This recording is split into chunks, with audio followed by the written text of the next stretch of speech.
சிறந்த உலக நெறி ஒன்றுக்கு வாழ்வியல் நெறி திருக்குறள். அதை மலம்ட்டீங்க. கம்பன் ஒரு எதிரி, இளங்கோவடிகள் ஒரு எதிரி, இந்த திருவள்ளுவன் ஒரு எதிரி. என்னுடைய எல்லாத்தையுமே குப்பைன்ட்டு அப்புறம் என்ன நீங்க சமூக சீர்திருத்தம் மாறுதல் எனக்கு நல்லது சொல்றது? அப்புறம் திருப்பி அவரை கொண்டாந்து கொள்கை வழிகாட்டினா எந்த இடத்துல கொள்கை வழிகாட்டி? பெண்ணிய உரிமையா? உனக்கு உடல் இச்சை வந்தா பெற்ற தாயோ மகளோ அக்காவோ தங்கச்சியோ அவர்களோட உறவை வச்சுக்கிட்டு சந்தோஷமா இருன்னு சொன்னது பெண்ணிய உரிமையா?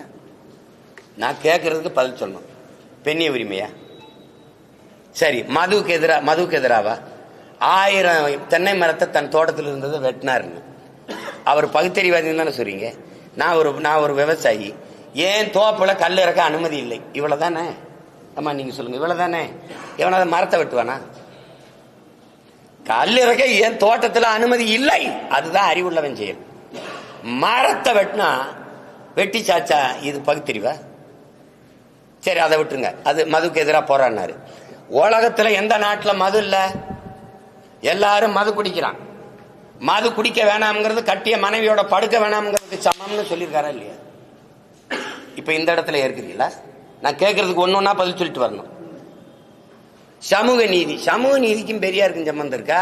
சமூக நீதி இடஒதுக்கீடு எங்க ஐயா ஆனமுத்துக்கும் சம்பந்தம் இருக்கா? யாராவது சொல்லுங்க. நீங்க சொல்லுங்கம்மா. போராடி பெற்றுக் கொடுத்தவன் ஆனமுத்தா பெரியாரா? எதையாவது பேசி இது பொதுக்கூட்ட மேடையாக்கி வெறியேற்றி விட்டாதீங்க.